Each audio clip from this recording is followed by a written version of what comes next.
Morning children. Okay children, today I am going to take social for 8th class, that is lesson number 17, understanding poverty.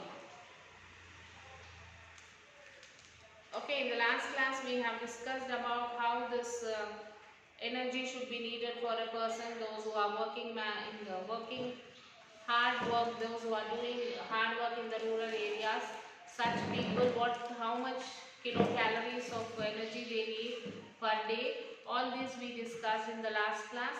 So now we'll continue this lesson. Why poverty and how can it be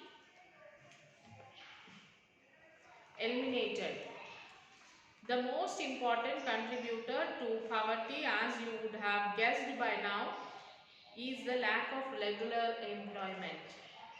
In the absence of employment opportunities, people lack the purchasing power, income to fulfill their basic needs. So why this poverty is why poverty is there? Because of the employment.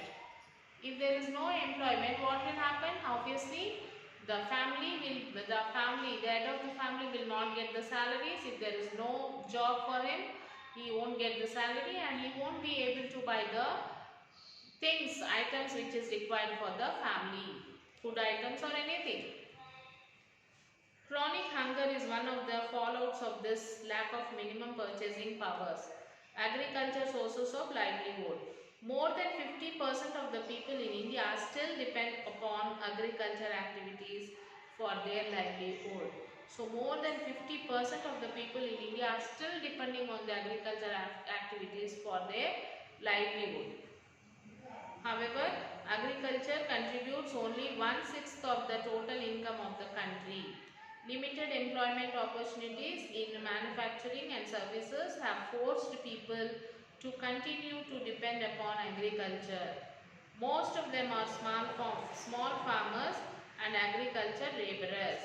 Besides, there are persons whose occupations are allied to agriculture, like the carpenter Ramchandraya. Success of such non-farm workers like potters, leather workers, small processing unit workers in the village also depend on the state of agriculture. We saw how Ramachari and his family suffered when agriculture stagnated in the village. Okay, there was no demand for tools and implements that Ramacharya could make. Then Ramacharya had little work and hardly any income. So like other people, other poor households, the family possessed on land or cattle. The village could provide no opportunities for work as agricultural labor in the fields in that year. Neither was there non-farm work. So these are the difficulties faced by Ramacharya. So his wife left the village and she migrated and worked there to earn, in order to earn and get money to their family members. Since the well-being and livelihood of so many people is dependent on agriculture, it is very important that agriculture grows well. When agriculture prospers, it would normally generate employment and income for poor in the rural areas. Also, when agriculture production is abundant, prices of food items are likely to be more affordable for people than they would otherwise be. So at present there are a variety of problems plaguing agriculture. We have read in the chapter agriculture in our times in class 6 about how the small farmers suffer as a result of lack of water for irrigation. So lack of loans and reasonable interest rates and lack of reliable seeds and fertilizers for cropping. You might want to reread and recall the case studies of small farmers Ravi and Ramu in Venkatapuram. The high cost of inputs, low yields and frequent crop failures have led to acute farmer distress. Most small farmers are also forced to work as agricultural laborers in order to make the ends meet.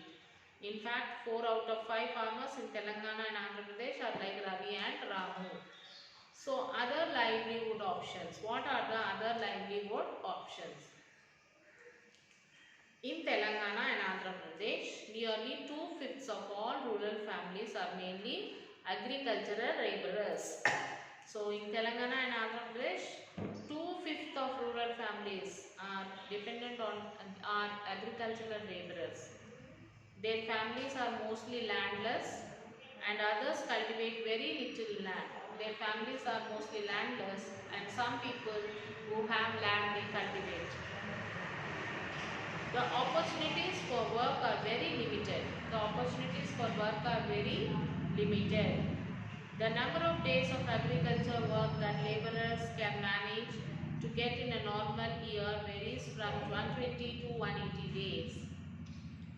There are long stretches of lean session when practically no work is available on the fields. In years when the crops fail due to droughts, floods, pest attack or any other calamity, the number of days of agriculture work are further reduced. These are the times when large-scale migration happen and acute distress and hunger strikes the countryside. What can be done to ensure that their livelihoods are protected in such circumstances? So the rights to work states that everyone should be given the opportunity to work for a basic living. The Indian Constitution refers to the right to work under the directive principles of state policy. Article 41 stresses that the state shall Mahatma Gandhi National Rural Employment Guarantees Act, that is MNREGA.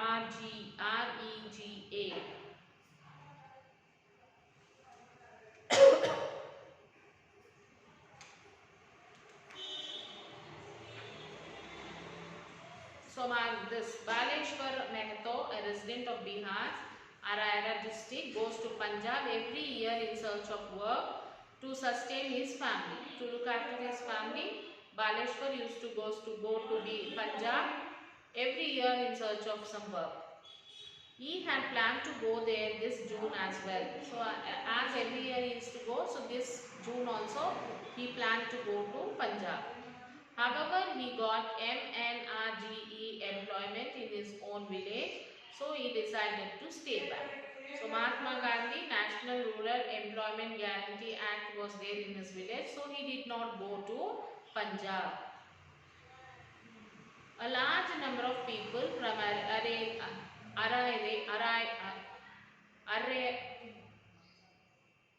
Harare are forced to look for work in Punjab. Delhi and Gujarat as employment is hard to find locally. So what is available is very poorly paid, with wages varying from rupees 40 to 60 a day during the harvest season. Otherwise even less, rupees 25 to 50 a day. Baleshwar takes up such employment only when he is forced to stay back in his village. So the wages were paid very less. That too in the harvest season they pay rupees 40 to 60 a day. The other season they used to pay only rupees 25 to 50 rupees. But even though Baleshwar has to take up such employment only when he forced to stay back in his village. For instance, owing the illness in the family. However, in the cities, the migrant workers live in deplorable conditions with no access to basic facilities such as shelter, sanitation or even safe drinking water. Women and children who are left behind face insecurity and family relations often suffer. So MNREGA is triple bonus for Baleshwar. Apart from providing local employment, it enables him to combine his work with tending his own field and spend more time with his family. MNREGA lays down that any adult member willing to do unskilled manual work and who is looking for work must be given work by the government. A rural household can demand at least 100 days of employment in a year for which they would be paid not below the minimum wages. The following are some example activities taken up under MNREGA.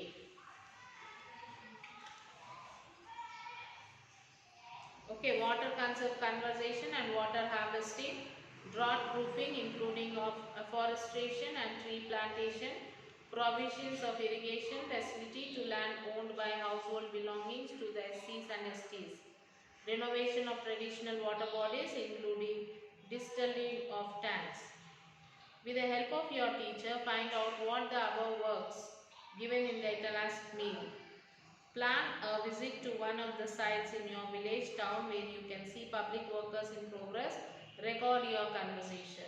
Why do you think that MNRGA plays priority or provisions of irrigation facility to land owned by household belonging to SC and STs? Why MNRGE is treated as a major breakthrough towards protection of rural livelihoods. So within the limits of its economic capacity and development, make effective provision for securing right to work. However, people have never been able to exercise these rights. The government could start public works and workers would be employed. But people generally could not demand work when they required or somewhere close to their homes. So after years of struggle by People's Group, the Mahatma Gandhi National Rural Employment Guarantee Act 2005 was passed. It was a major breakthrough towards the protection of livelihood in rural areas. So access to affordable food. From this granary, the king should set apart one half of the people in the countryside in times of distress and use the other half, and he should replace old stock for new. So Arthashastra and by Kautilya, 14th century BC. Alongside employment, the government has to ensure that everyone had access to affordable food. Employment and income cannot be much if the price of essential items are very high. The major way in which the government tries to ensure that the essential items are affordable is to sell food grains to the ration shops at a fair price. The government buys food grains from farmers and supplies these to the ration shops. Ration shops keep stocks of food grains and other essential items like sugar, pulses, kerosene oil for cooking. And these items are then sold to the people. Prices at the ration shops are meant to be lower than the prices in the market. The system of ration shop distributed food grains and other essential items is known as the public distribution system, that is PDS in short form. PDS has existed in India right from the time of independence and has played a crucial role in making food to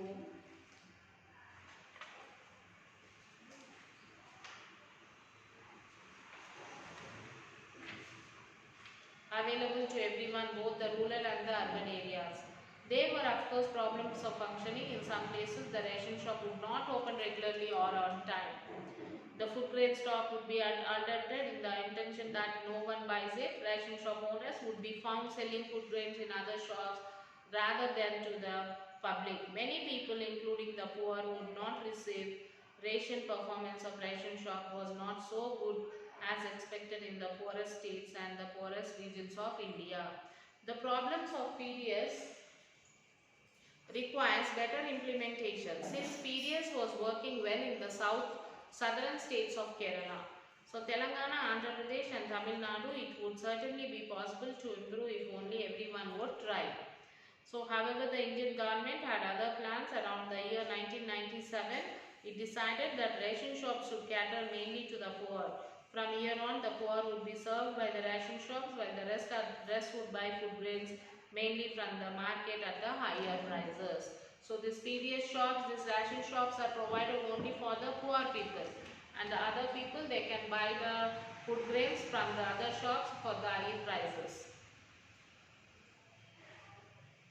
To implement this new policy on the PDS, the government needed to know who the poor are. Thus, the panchayats in the village were asked to conduct surveys for BPL, below poverty line. Surveys, then these surveys take into account the family's income, means of livelihood, number of meals per day, clothing, housing, migration, debt, etc. to decide whether the household is poor household. BPL, that is below poverty line. To find out who is poor and who is rich, there is the BPL, that is below poverty line survey will go on. In that survey, they will find out who is rich and who is poor, and then they will consider the poor people and they give the PDS for them, that is ration shops cards, and for the people who are rich, they won't give this. The poorest families are issued Antyodaya card, that is next, whose situation is slightly better but still can be considered poor and issued BPL white cards. The remaining families are issued APL pink cards. Okay. The quantities and price of the ration given to each card holder are different.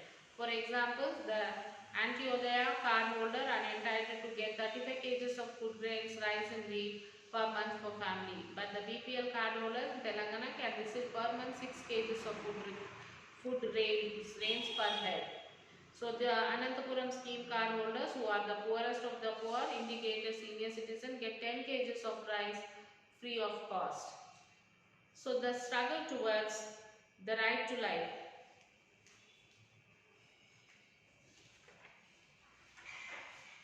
The new policy on PDS has been in the center of the much debate. We know that about 4 out of 5 people in the rural areas consume less than the minimum required calories, and yet not even 3 out of 10 families in the rural areas in India possess the BPL and Antyodaya cards, as per a recent National Supply Survey report. Thus, a large number of people who earlier benefited from the PDS were no longer covered by it. Many families of landless laborers did not have BPL cards, whereas there were some reports of well-off families with BPL cards. There are other contradictions too in the new BDS public distribution system policy. The government of India often has huge piles of food grains that were brought from farmers. There have been times when food grains rot in godowns and are eaten by rats. So since the ration shops sell food grains at a fair price, only BPL, Antyodaya and Annapurna card holders there are unsold stocks at the ration shops too, and yet there is a feeling that we are not able to provide food to all. So this is clear violation of the fundamental right, the right to live, enriched in Article 21 of the Indian Constitution. People have asked how can life be possible without food? Why can't the government take responsibility? Why can't the government supply food grains for free rather than have it rot? Is this a just situation over a period of time? A public campaign for right to food was built. People have taken legal action. Civil rights groups have filed petitions in the Supreme Court against the government for violation of the rights to live, of which the rights to food is a part. So Supreme Court ruling and continuous pressure from ordinary people have begun to make small but crucial changes in the working of a number of programs, including the PDS, but still much more needs to be changed. So in this chapter we have read about the right to work and right to food in the context of widespread persistence of hunger in India. Both right to work and right to food are absolutely essential to escape from hunger and poverty. Escape from poverty and a life of dignity, however, means much more. So it includes health and education, shelter and clothing, water and sanitation, pollution-free area, energy, and infrastructure, security, non-discrimination, democratic participants, etc. These economic and social rights are again part of the right to life. It is expanded understanding that the society has to work towards it. So this is what about the lesson, children. You will have to read the lesson and write all the question answers which is given in the textbook. Write the question answers, take the photo and send it to the school mail ID. Okay, children. So till then, take care, children. We'll meet you in the next class. Bye, children.